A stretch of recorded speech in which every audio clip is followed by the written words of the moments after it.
This course comprises a book entitled Persian Language Teaching. In Persian آموزش زبان فارسی. تمرین 20 بخش 2. در بسته بود. در بسته بود. دری بسته بود. دری بسته بود. یک در بسته بود. یک در بسته بود. یک دری بسته بود. یک دری بسته بود. تمام درها بسته بودند. تمام درها بسته بودند. همه درها بسته بودند. همه درها بسته بودند. تمام این درها بسته بودند. تمام این درها بسته بودند. همه این درها بسته بودند. همه این درها بسته بودند. درهایی بسته بودند. درهایی بسته بودند.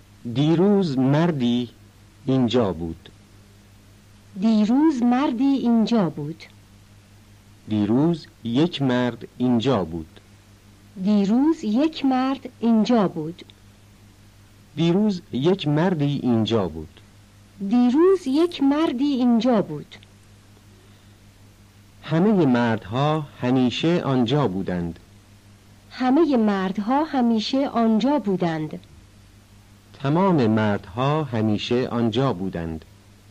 تمام مردها همیشه آنجا بودند.